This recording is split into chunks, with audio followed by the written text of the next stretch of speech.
Zoro is one of the coolest characters from One Piece, and a lot of people want to train to become more like him. So in this video I'm going to analyze his physique and give you a bunch of exercises that you can do to get a similar build, and then I'll give you a program you can follow so you don't have to think about programming, making any workout plans for yourself. You can just follow this program and see really good results. So looking at his physique, what I notice is he seems to be very torso dominant. You can see how wide his waist is and how big his rib cage looks compared to his arms, which aren't really that big. So the torso is going to be most important for this physique more than the arms. And there are things you can do to increase the size of your rib cage, which will give you this kind of wide waist appearance. Also, above the shoulders, he's basically all neck. You can see his neck and traps just look massive, like sloping down to his shoulders. So neck and traps are also going to be very important. Chest is the muscle we see most of the time in most of his outfits. So chest is a very important muscle for this physique. And the abs are also very important. In this picture, you can see again his neck looks very big compared to his body, at least. Like, his body isn't that massive, but he definitely has a big neck. His arms aren't looking very big and his legs are pretty skinny. In this angle, again, it's the chest, the neck and the traps and the big waist that stand out. And here his traps look good, his arms are looking a bit better. Again, the chest is important. In this one, it's chest, shoulders, traps and his arms. But overall, I think the most important muscles are going to be the neck and traps, the wide waist and the large rib cage, his chest muscles and his abs.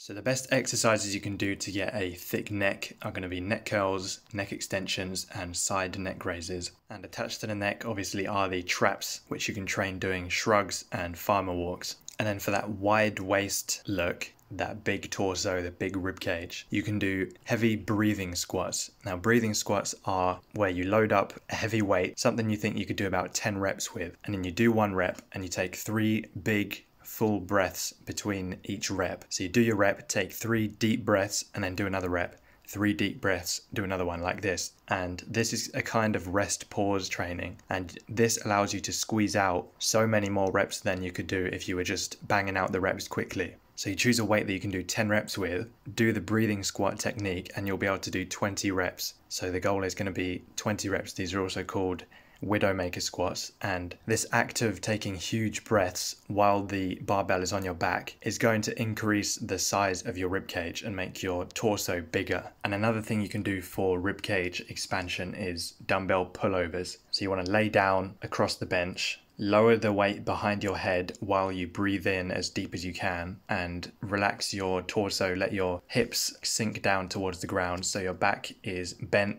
over the bench and your spine is like extended, and you're breathing in, and then you breathe out as you bring the weight back over your head and bring your hips back up to the starting position. And you can do this for like 10 reps or so. So these 2 exercises are focusing on breathing deeply to expand the rib cage while you're holding a weight. And then for the abs, you can do lots of high rep ab work like leg raises, hanging knee raises, mountain climbers, and then you can add in some rotational work like Russian twists as well. And the chest is also very important for this physique, and the best few exercises you can do are bench press, a push up, you can add weight if you like, dips, and you can add weight again to make these way more effective, and flies, either using dumbbells or a machine. Then shoulders are also fairly important. Basic shoulder exercises you can do is overhead press, either standing or seated, and lateral raises for the side delts. And then the arms aren't too important, but we're not going to leave them untrained. For the biceps, you can do barbell curl and dumbbell curl. For the triceps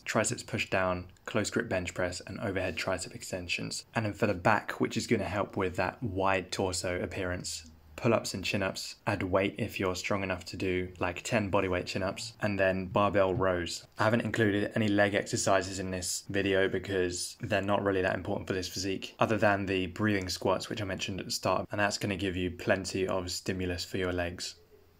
So here is a program I've thrown together focusing on these muscle groups and using some of these exercises I've just talked about. Most important is going to be the breathing squats on day 1 and 3, the pullovers after the breathing squats. Those 2 are going to expand your rib cage, make your torso bigger. And then we've got the bench press on day 1, dip on day 2, and incline bench press on day 3 for the chest, which is the second most important muscle, I'd say. And then neck on day 1 and day 3, and some trap exercises like the shrug on day 2 and farmer walk on day 3. And then some accessory exercises for the arms and a bit of back work and some abs.